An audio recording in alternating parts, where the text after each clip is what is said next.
자, 11장 보겠습니다. 자, 원래는 15장인데요. 11장을 잠깐 봐야 될 것 같아요. 거기 일곱 번째 나팔이 나와서 11장 15절 보시면, 자, 일곱째 천사가 나팔을 불매 하늘에 큰 음성이 나서 이르되 세상 나라가 우리 주와 그의 그리스도의 나라가 되어 그가 세세토록 왕노릇 하시리로다 하니, 자, 이렇게 하면서 19절까지 쭉 연결이 되는데요. 자, 하나님 앞에서 자기 보좌에 앉아있던 24장로가 엎드려 얼굴을 땅에 대고 하나님께 경배하여 이르되 감사하옵나니 옛적에도 계셨고 지금도 계신 주 하나님 곧 전능하시니여 친히 큰 권능을 잡으시고 왕노릇 하시도다. 이방들이 분노하며 주의 진노가 내려 죽은 자를 심판하시며, 자, 종선지자들과 성도들과 또 작은 자든지 큰 자든지 주의 이름을 경외하는 자들에게 상 주시며 또 땅을 망하게 하는 자들을 멸망시키실 때로소이다. 자, 그 요한계시록의 이 대조 효과는 아주 뚜렷합니다. 그 선과 의를 따르는 하늘의 세력과 악과 불의를 따르는 이 땅의 세력으로 양분이 되는데, 이 모든 상황은 누가 통제하고 계셔요? 하나님이 통제하고 계시고, 하나님은 그 모든 상황을 통해서 영광과 존귀를 받으시는 절대 주권의 하나님으로 묘사가 되고 있다는 거예요. 자, 그러면서 19절 보니까 이때 하늘에 있는 하나님의 성전이 열리니, 하늘에 하나님의 성전이 있죠. 성전 안에 하나님의 언약궤가 보이며 또 번개와 음성들과 우레와 지진과 큰 우박이 있더라. 이 번개와 음성과 우레와 지진과 우박이라는 묘사는 앞에서도 계속 반복됐죠. 그죠? 하나님의 거룩하심과 임재와 심판을 묘사하고 있는 것입니다. 그죠? 우리가 시내산에 하나님이 강림하실 때 어떻게 됐어요? 땅이 진동하면서 우레와 천둥 소리가 온 하늘을 뒤덮었잖아요. 그죠? 그러니까 이런 것들은 하나님의 번제가 현현하시는, 나타나시는 명백한 증거가 되는데, 지금 이 특별히 요한계시록의 메인 스토리 안에서는 하나님의 심판이 거룩함과 의로움뿐만 아니라 그 거룩함과 의로움에 미치지 못하는 모든 존재들에 대한 하나님의 심판의 의지가 함께 드러나 보이는 거예요. 뒤에서 증거장막의 성전이 나오니까 한 번 더 살펴보도록 하겠습니다. 자, 마지막으로 일곱 대접입니다. 왜 일곱 대접이 일곱 나팔 안에 들어있다고 이야기를 할까 하면, 자, 여기서 보세요. 일곱째 천사가 나팔을 불면서 뭐가 열렸어요? 하늘의 성전이 열리죠. 그리고 그 하늘의 성전에서 누가 나옵니까? 일곱 대접을 가진 천사들이 나오는 거예요. 이해되세요? 자, 일곱째 나팔이 뭘 열어주고 있어요? 일곱 대접의 길을 열어주고 있잖아요. 그래서 일곱 나팔 안에 일곱 대접이 들어있다고 보는 겁니다. 그 나팔이 불려야만 성전이 열리고 그 안에서 하나님의 진노의 대접을 담은 일곱 천사들이 나오게 되는 거예요. 자, 15장으로 가봅시다. 15장. 자, 마지막 일곱 나팔이죠. 자, 승리의 노래와 일곱 대접. 자, 또 하늘에 크고 이상한 다른 이적을 보매 일곱 천사가 일곱 재앙을 가졌으니 곧 마지막 재앙이라 하나님의 진노가 이것으로 마치리로다. 마지막 재앙이죠. 하나님의 진노가 이것을 마친다 했습니다. 자, 또 내가 보니 불이 섞인 유리바다 같은 것이 있고, 자, 여러분들 이 유리바다 혹시 기억 안 나세요? 유리바다 어디에서 나왔던 겁니까? 계시록 4장을 한번 펴보세요. 계시록 4장 6절.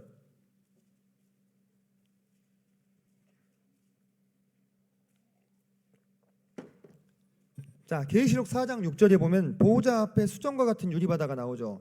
자, 거기서는 수정 같은 유리바다가 지금 어떻게 변했어요? 불이 섞인 유리바다 같이 바뀌었잖아요. 그죠? 거기에 뭐가 있습니까? 하나님의 보호자가 있는 거예요. 보호자가 하나님이 앉아 계신.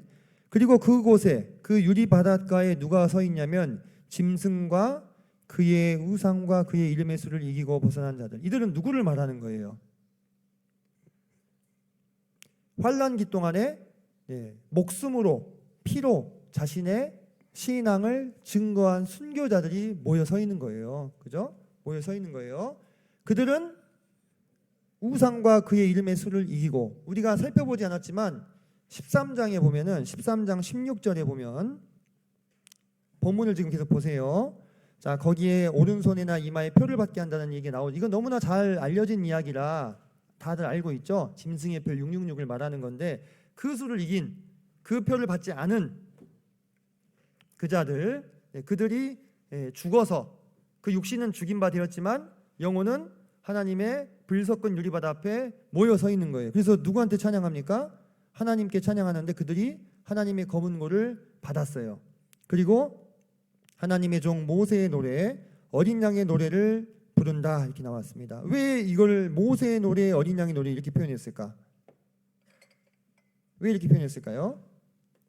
자, 여러분들 여기서 말하는 이 모세의 노래는 출애굽기 15장에 보면 모세가 부른 노래가 있습니다. 무슨 노래냐면 그 말과 그 탄자들을 다 멸하신, 홍해 바다를 덮어가지고 말과 그 탄자들을, 애굽의 탄자들을 다 멸하신 바로 그 노래를 말하는 거예요.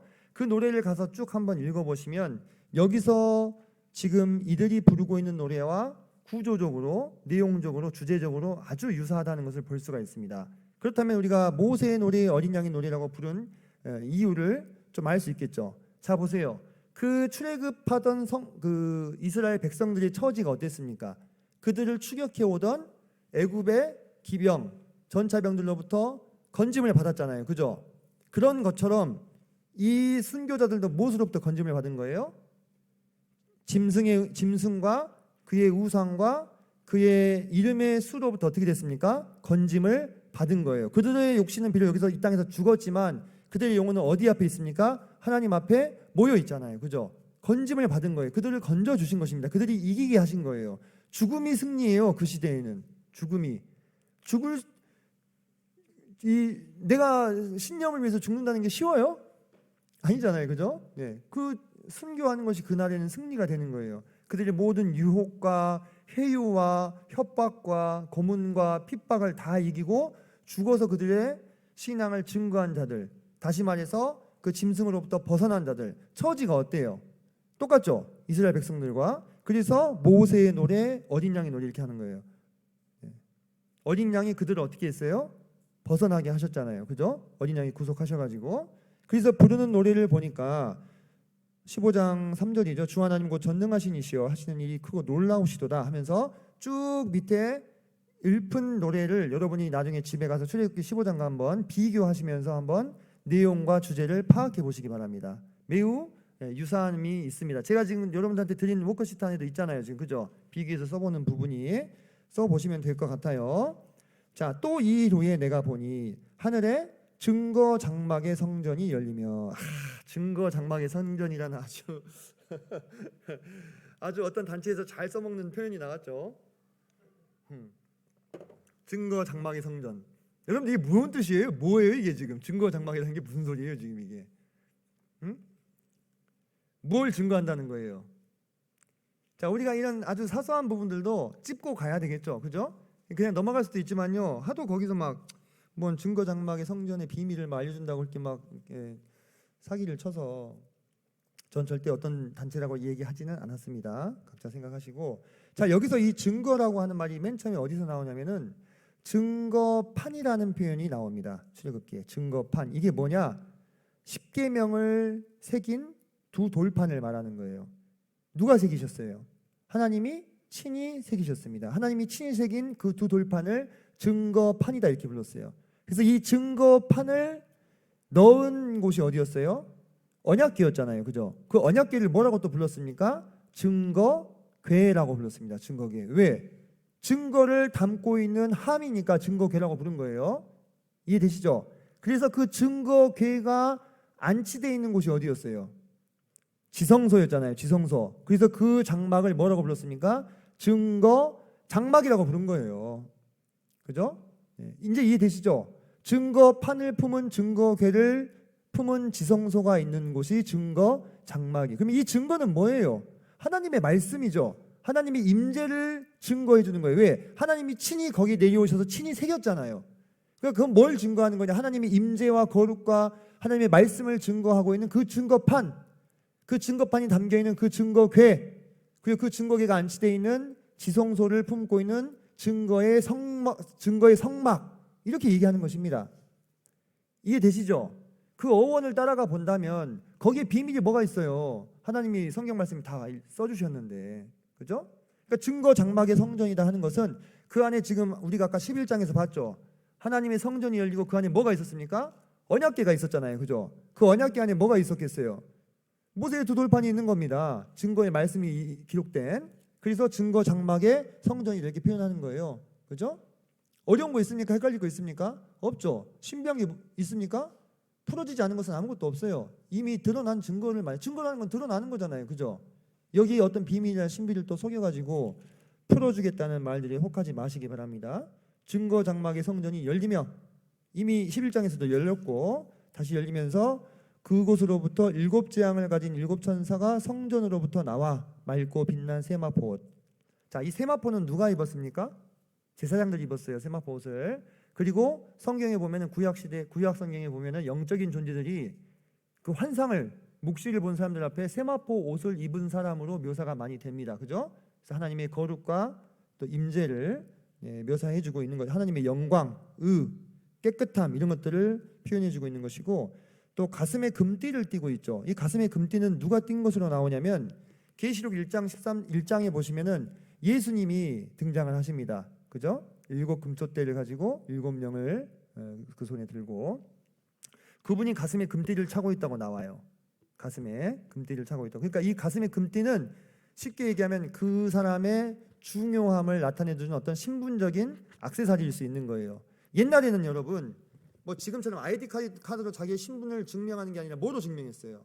자신의 옷차림으로 증명했어요. 여러분들 성서 문화 공부할 때 배웠잖아요. 자신의 옷차림으로. 옷에 어떤 장신구를 달 수 있느냐 없느냐가 이게 권리예요. 아무나 주는 게 아니에요. 그 권리가 없는 사람이 달면 어떻게 됩니까? 죄가 되는 겁니다. 죄가 되는 거예요. 그러니까 이 가슴에 금띠를 차고 나오는 이 사람들은요 다 아주 중요하고 높은 지위를 가지고 있는 천사들인 거예요. 그 지위가 무엇이냐 어떠하냐 그런 것까지는 알 필요 없어요. 성경에서 얘기하고 있지 않으니까. 하지만 아주 중요한 중요한 존재들인 거죠. 그들이 7 대접의 마지막 심판을 가지고 나오는 것입니다. 자, 그 심판을 담은 대접 7을 주는 자는 4생물 중에 하나예요. 4생물 중에 하나. 특이하게도 자 8절 보니까 하나님의 영광과 능력으로 말미암아 성전에 연기가 가득 차매. 이렇게 성전에 연기가 가득 찼던 경우가 2번 나옵니다. 언제였죠? 네, 그렇죠. 모세가 하나님의 명령대로 성막을 다 만들고 봉헌식을 거행할 때 어떻게 했어요? 하나님의 임재로 인해서 연기가 가득 차가지고 모세가 능히 서서 섬길 수가 없는 그런 상황이었습니다. 또 언제 있었습니까? 솔로몬이 최초의 성전을 만들고 주님께 바칠 때 그때도 제사장들이 이 연기로 인해서 구름으로 인해서 능히 서서 섬길 수가 없다고 하는 것입니다. 그럼 여기서 우리가 지금 하나님의 영광과 능력으로 말미암아 성전에 연기가 가득 찼다. 하나님이 거기 임재에 거하시고 그분의 능력과 영광이 충만히 지금 거기에 임해 계시는 거예요. 근데 그로 인해서 7 천사의 7 재앙이 마치기까지는 성전에 능히 들어갈 자가 없다. 이 말이 우리에게 전달하고 있는 의미가 매우 의미심장한 겁니다. 뭐냐? 그 성전에 우리가 들어가서 하나님께 제사를 드리고 기도하는 행위는 본질적으로 어떤 목적을 가지고 있냐면 죄를 대속하는 목적을 가지고 있잖아요. 중보하는, 속죄하는 목적을 가지고 성전이 주어졌잖아요. 함께 예배하면서 동시에. 그게 가능하다고 불가능하다고요? 불가능하다고요. 언제까지? 7 대접이 다 부어질 때까지. 다시 말해서 하나님이 그 어떤 중보의 기도도 듣지 않겠다는 선언인 거예요.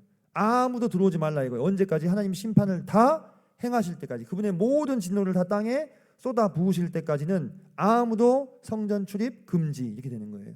하나님이 얼마나 이 얼마나 이 심판을 벼르고 계셨는지를 우리가 알 수 있는 대목이 되겠죠. 자, 그러면서 16장 보면 7 대접이 이제 시작이 됩니다. 7 대접.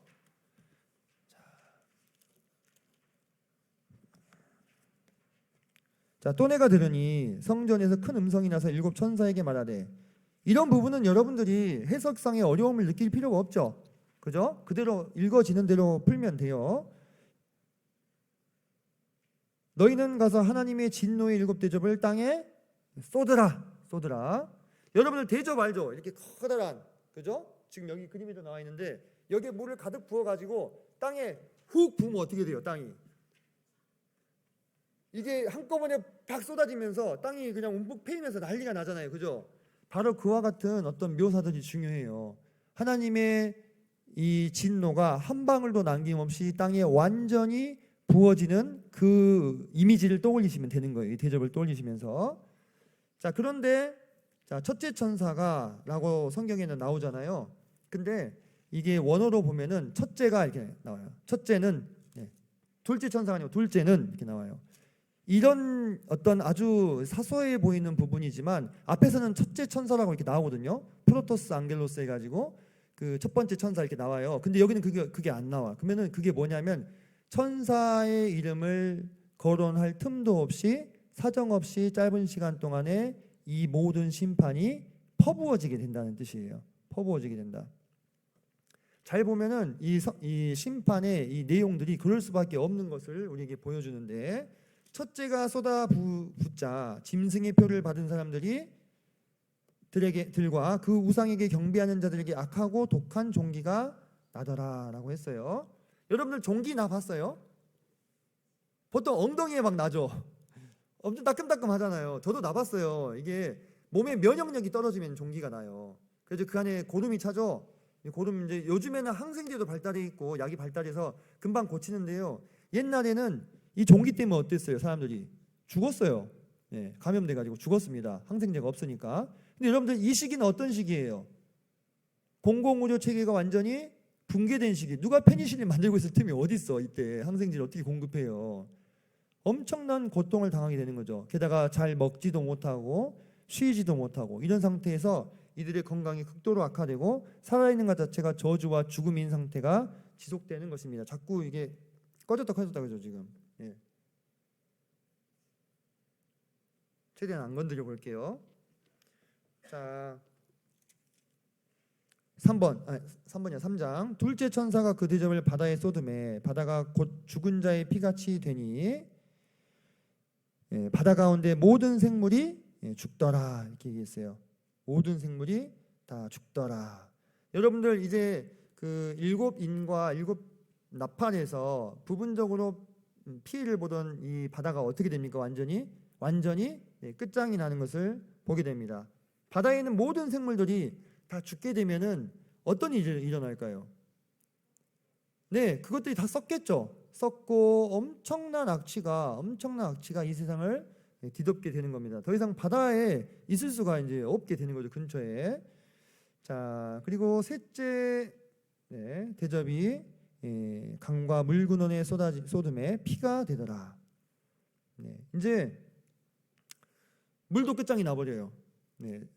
나팔 때까지만 하더라도 물 근원과 샘들이 피해를 보았지만 물을 어느 정도 구하면 마실 수 있었다면 이제는 물조차 마실 수 없는 상태가 되는 겁니다. 다 피로 변해버리니까. 자, 그러면 이 일곱 대접의 심판이 오래 지속된다면 생존자가 있겠어요, 없겠어요? 물을 먹을 수 없는 상태인 거예요. 그래서 수일에서 수주일 내에 퍼부어진다고 보는 거예요. 이게 문제네요. 여러분들 눈이 많이 아플 것 같은데.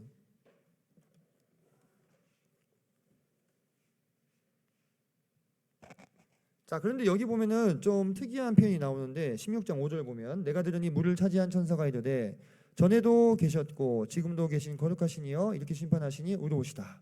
자, 어떤 천사가 나와요? 물을 차지한 천사가 나옵니다. 신기하죠? 물을 차지한 천사가 있네요. 그럼 불을 차지한 천사도 있을까요?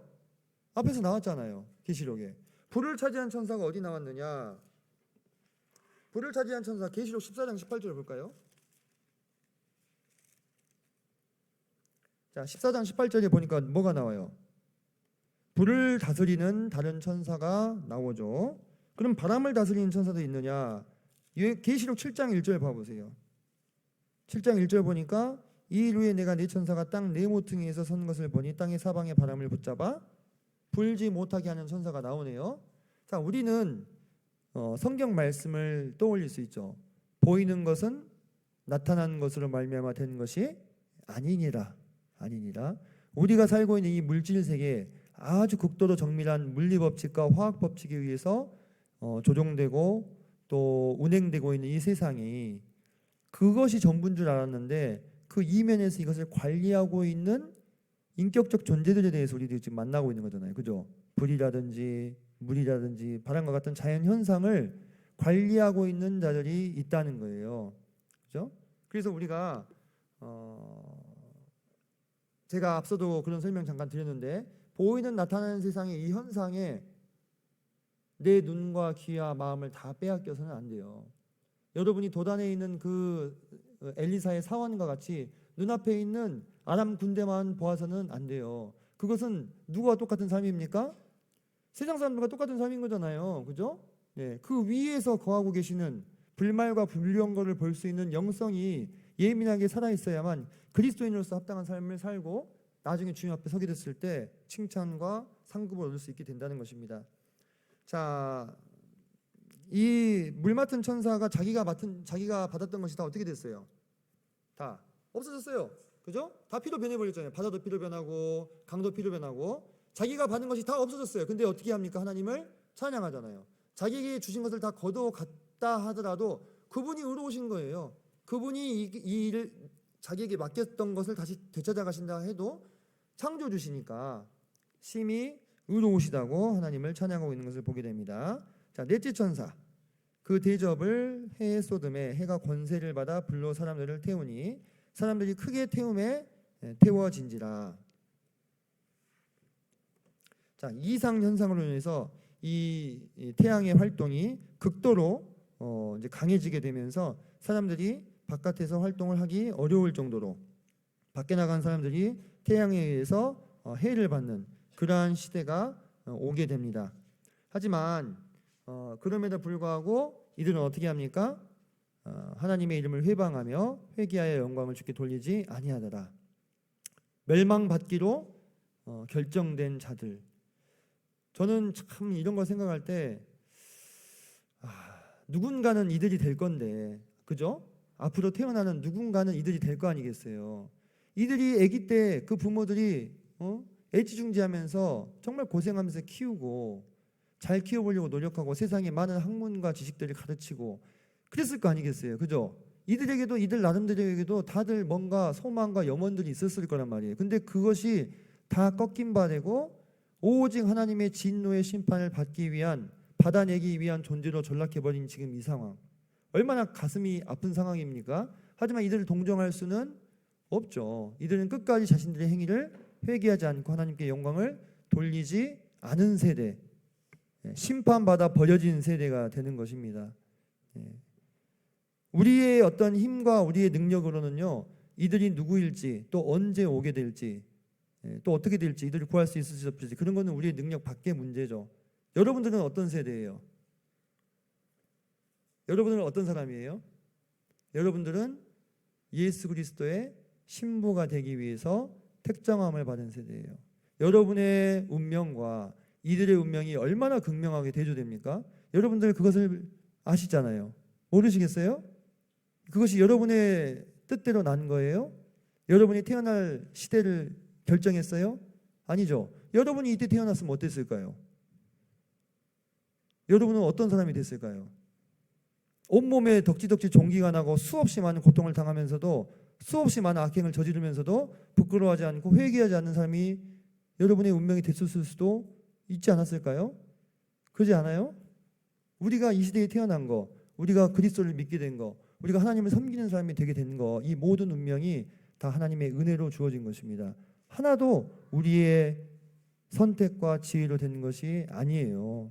잘 한번 생각해 보세요. 입장 바꿔놓고 생각해 보세요.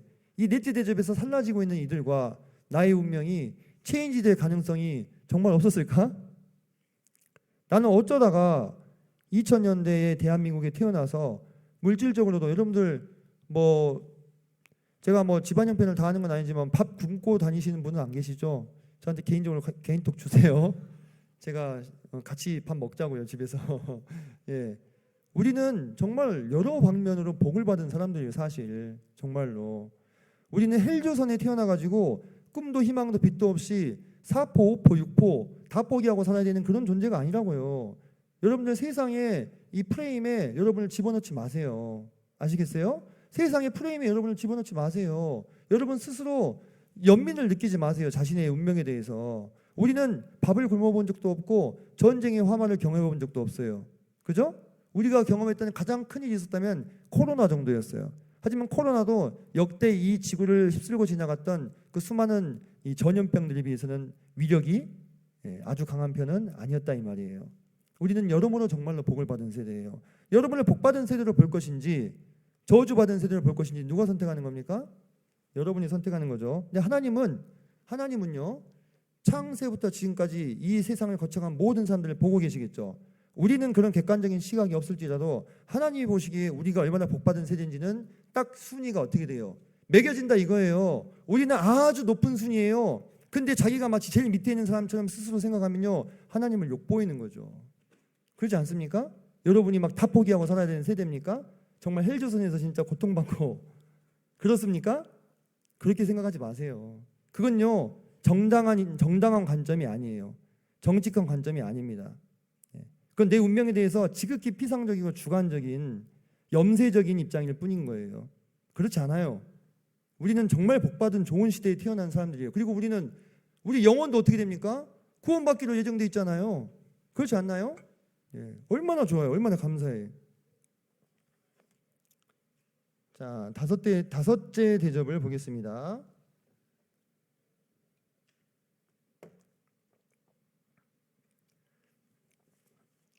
10절에 보면 다섯째 천사가 그 대접을 짐승의 왕좌에 쏟았다.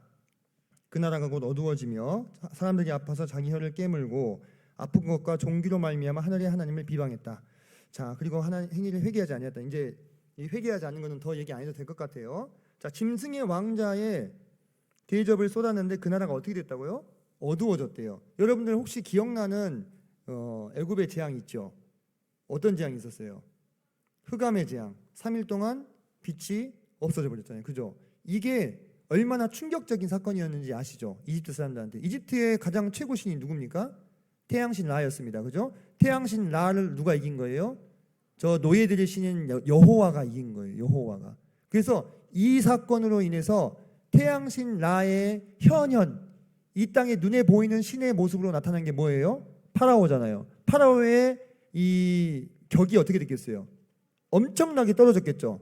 파라오의 위신이 완전히 망가진 거예요. 얘는 신의 현현인데 저 노예들의 신을 못 이겨. 어둠이 3일 동안 온 이집트를 덮어버린 거예요. 그럼 여기서도 똑같은 거예요. 짐승의 권좌를 어둠으로 덮게 되면 이 짐승에 대해서 앞에서 사람들이 뭐라고 고백합니까? 누가 이 짐승과 더불어 싸우리요? 이렇게 얘기해요. 누가 이 짐승과 더불어 싸워서 이기겠느냐? 이런 엄청난 100%의 신뢰를 받고 있다가 이제 어떻게 해요? 안 되는 거예요. 그죠? 짐승의 정체가 어떻습니까? 까발려지는 겁니다. 사람에 불과했구나. 근데 이 짐승은 자기를 하나님으로 숭배하라고 이미 지금 그 하나님의 성전에 지금 앉아 있는 상태거든요. 근데 어떻게 돼요? 어둠으로 덮어버린 거예요. 그러니까 이 짐승의 통치력과 능력에 대한 의구심이 어떻게 되겠습니까? 증폭되는 겁니다. 뭐야? 우리랑 똑같은 사람이네. 이렇게 되는 거예요. 그렇지 않으면 이 모든 고통과 재난을 뭔가 막아주고 해결을 해줘야지. 근데 그렇게 안 되는 거거든요. 하늘에서 하나님이 쏟아버리고 있는 거니까. 자, 12절 보면 여섯째 천사가 그 대접을 큰 강 유브라데에 쏟음에 강물이 말라서 동방에서 오는 왕들의 길이 예비되었더라. 우리가 아까 나팔의 재앙에서 봤다시피 이것은 마지막 전쟁인 아마겟돈 전쟁을 계속 진행시키는 과정 중에 있는 재앙들입니다. 아까는 우리가 그 유브라데 강에 결박돼 있던 네 천사들이 풀려났죠. 정한 연월 일시에 사람 3분의 1을 죽이기로 작정돼 있는 자들, 그들이 마병대를 이끌고 오는데 2만만이다 숫자가. 자, 다 괴가 깨어집니다. 자, 여기서 보면은 동방에서 오는 왕들로 그 존재들이 묘사가 되고 있습니다. 다니엘서에서 보면은 이 적그리스도의 이 모형이 나오는데 그 모형이 동북에서 오는 커다란 소문을 듣고 마음에 심히 범인했다 이렇게 나와요. 다니엘서에도 흔적들이 다 있어요. 지금 그런 것들을 다 끌어오긴 시간이 너무 모자라니까 자, 본문 갖고 좀 봅시다. 자, 이제 동방의 왕들의 길이 예비됐으니 그들이 오는데 자, 그들이 제가 앞서 얘기했다시피 짐승의 통치력이 의구심을 받고 있는 상황에서 이 유브라데 강물이 말라버린 이 사건이 그들에게 어떻게 해석이 되겠어요? 아, 이 짐승은 끝났다. 이 짐승은 우리가 더 이상 믿을 만한 존재가 못 된다. 이들에게 우리가 반란을 일으켜서 그 권좌를 우리가 빼앗자라는 그러한 입장의 군대, 그러니까 그 배신한 군대죠, 그죠? 배신한 군대로 보는 입장이 하나가 있어요. 그리고 이 동방에서 오는 이 왕들의 정체가 이 짐승을 지원하기 위해서 온 동맹군으로 보는 관점이 두 가지가 있습니다. 저는 좀 전자에 더 가까운 입장입니다만 후자도 근거가 없는 것은 아닙니다. 자, 보면 13절에 또 내가 보면 개구리 같은 새 더러운 영이 용의 입과 짐승의 입과 거짓 선지자의 입에서 나온다. 여기 보면 이 악의 세력의 그 삼위일체라는 표현을 저는 여기다 쓰고 싶지 않아요. 악의 삼위일체라고 많이 표현하던데 어디다가 삼위일체라는 표현을 쓰는지. 자, 용과 짐승과 거짓 선지자, 이 셋이 이 짐승의 나라의 세 축입니다. 세 축. 이들의 입에서 거짓 영이 나오는데 그 거짓 영이, 그 귀신의 영이 뭐같이 생겼다고요? 개구리같이 생겼다고. 14절 보니까 그들은 귀신의 영이라 이적을 행하여 온 천하 왕들에게 가서 하나님 곧 전능하신 이의 큰 날에 있을 전쟁을 위하여 그들을 모으더라 했죠.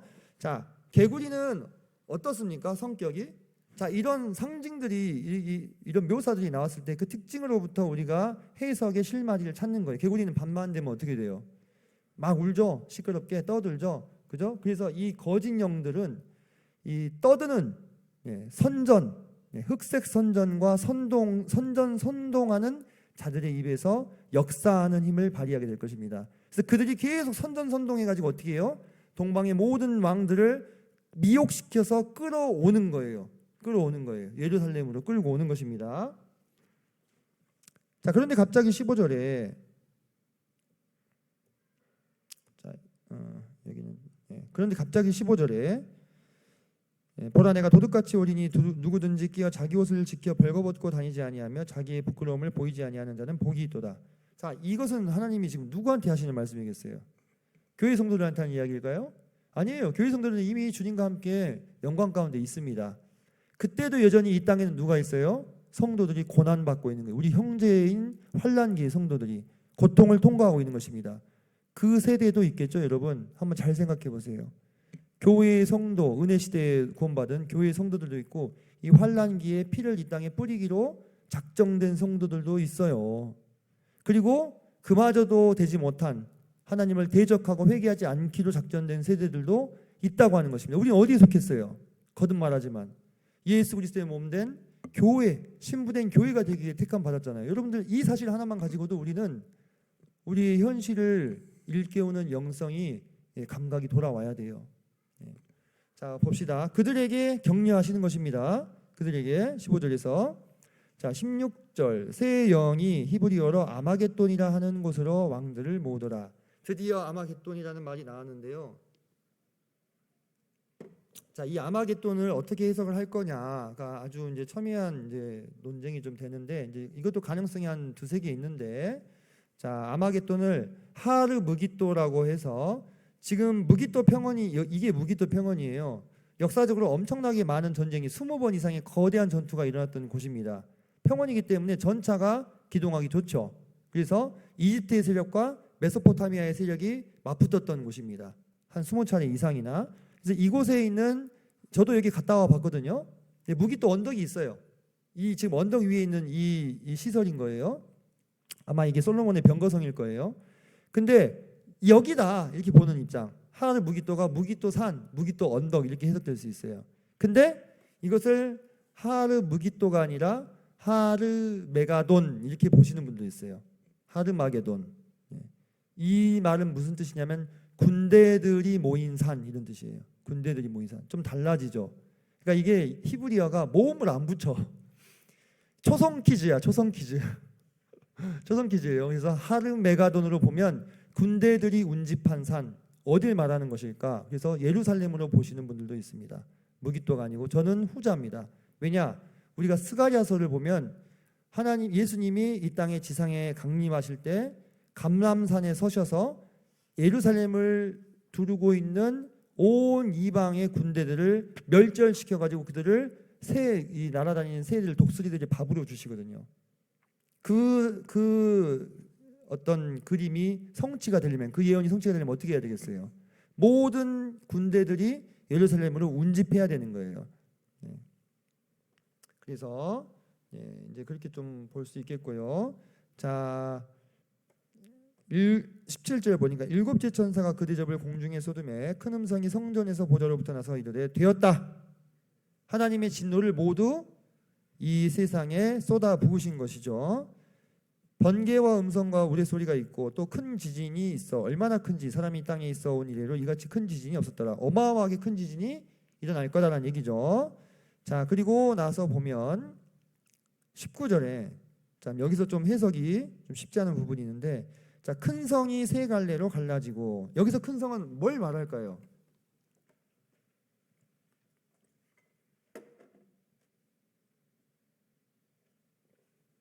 (19절의) 큰 성은 시간이 없으니까 쭉쭉 얘기하고 갑시다. 처음 나오는 큰 성은 예루살렘을 본다고 예루살렘을 말한다고 지금 분별합니다. 세 갈래로 갈라져요. 세 갈래로 만국의 성들, 전 세계의 유명한 도시들을 말하겠죠. 그때까지 파괴되지 않은 부분들이 있다면 다 무너지게 되고 그 뒤에 이제 큰 성 바벨론이 나오죠. 그러면 이게 19절에 앞에 나온 큰 성과 뒤에 나온 큰 성 바벨론을 구분을 하셔야 될 필요가 있습니다. 앞에 나온 큰 성은 예루살렘이고 뒤에 나온 큰 성 바벨론은 로마 또는 재건된 바벨론 도시일 가능성이 매우 높아요. 왜냐? 자, 예루살렘에는 하나님의 성전이 재건돼 있죠. 지금 제3성전이. 그죠? 이때는 이미 제3성전이 재건돼 있는 거예요. 지금 준비 다 된 거 아시죠? 하나님의 예언을 성취하기 위한 준비들이 착착되고 있어요. 그때는 재건이 돼 있을 겁니다. 거의 틀림없이. 그러면 거기서 처음에는 이 짐승이 3년 반 동안 하나님을 섬기다가 나중에 누가 하나님이라고 그래요? 내가 하나님이다 그래요. 내가 하나님이다. 데살로니가에서도 나오잖아요. 그죠? 근데 내가 하나님이라고 하니까 이 사람의 정체를 유대인들이 어떻게 해? 알아본 거야. 아, 뭐야, 얘 그리스도 아니네, 메시아 아니네, 자기를 하나님이라고? 그렇게 하고는 이제 반역을 저지르죠.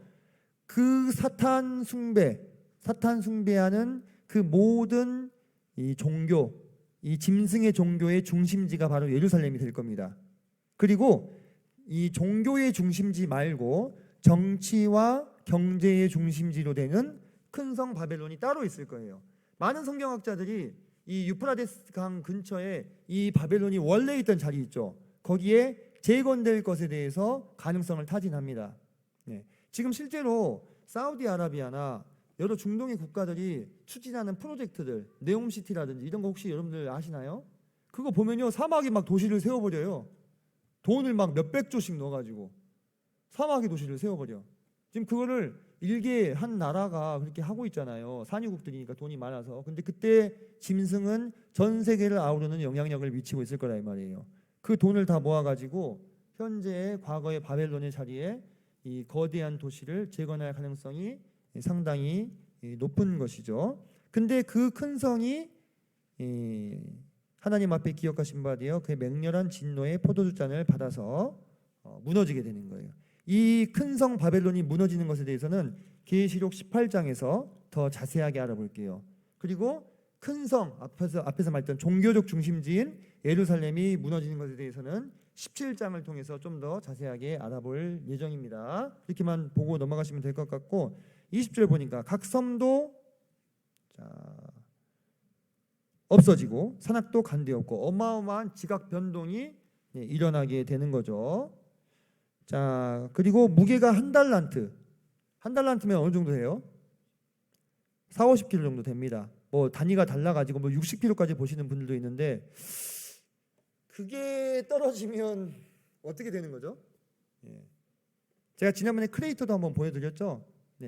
그냥 다 이제 밑에 있는 건 다 끝나는 거죠. 그죠? 그렇게 어마어마한 마지막 진노가 퍼부어짐에도 불구하고 그때도 살아남은 사람들이 있다 이거예요. 살아남은 사람들이 있어야 돼요. 성경의 예언상. 왜 그런지 아십니까? 우리가 마태복음 보면 나오잖아요. 양과 염소의 심판이 나오잖아요. 양과 염소의 심판은 메시아가 이 땅에 재림하셔가지고 이 이스라엘의 대적을 다 쓸어버리고 살아남은 자들을 다 모아가지고 여호사밧 골짜기 곧 판결 골짜기에서 그들을 양과 염소로 나누는 심판인 거예요. 양으로 분류된 자들은 어디를 들어갑니까? 천년왕국으로 들어가고 염소로 분류된 자들은 다 음부로 들어가는 것입니다. 네. 그래서 여러분 살아남은 자들이 있어야 그 심판을 할 거 아니겠어요? 그러니까 여기서 살아남았다 할지라도요 마지막에 다 걸러지는 거예요. 천일왕국에는 정말로 의로운 자들만 들어갈 수 있게 되는 겁니다. 자, 그들의 반응 계속 반복되죠, 그죠? 그 지구 종말이 1시간 남았을 때 뭘 하겠느냐? 2007년도에 조사한 게 있어요. 이렇게 대답을 했다고 합니다. 그죠? 닥치는 대로 역탄하겠다. 뭐 이런 사람들도 있고요. 참 이해가 잘 안 되지만 이런 분들도 계시고. 하지만 절반 이상이 사랑하는 사람과 함께 있거나 전화 통화를 하며 마지막 순간을 보내겠다. 근데 마지막까지도 절반 정도는 그냥 이 세상에 어떤 자기가 누릴 수 있는 마지막 일탈과 쾌락을 쫓는 사람들도 분명 지금은 악령이 그때처럼 강하게 역사할 수 있는 시대가 아니잖아요, 그죠? 짐승의 표를 받지도 않았고 있다고 하는 것입니다.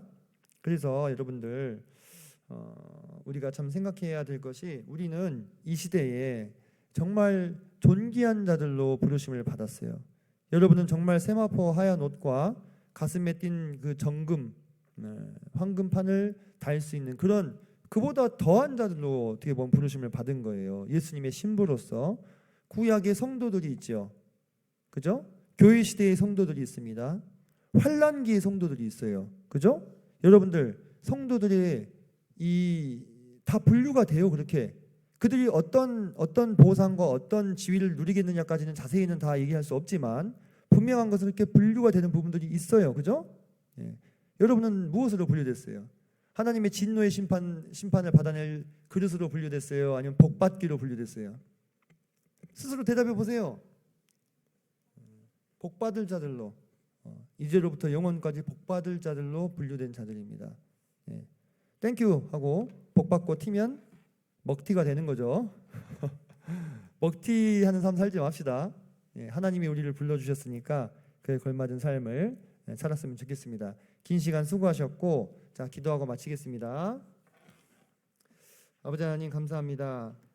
우리가 이 계시록을 통해서 자주 잊고 살고 또 간과하고 살았던 참 영적인 세계에 대해서 또 앞으로 이 세상에 다가오게 될 하나님의 확실하신 말씀에 근거한 예언들을 살펴보면서 우리 안에 혹시 잠자고 있을지도 모르는 영성을 다시 일깨우게 해주시고 그로 말미암아서 우리의 현실이 그저 매일 반복되는 일상에 매여서 이 땅의 것들만 바라보며 사는 것이 아니라 영원하고 온전하신 하나님의 나라와 그 아들 예수 그리스도의 통치를 기대하면서 그것을 위해서 무엇이라도 좀 기여하고 또 주님을 위해 열심을 내며 사는 삶, 현실을 일깨우는 영성을 참 겸비한 자가 되게 해주시기를 시간 간절히 기도합니다.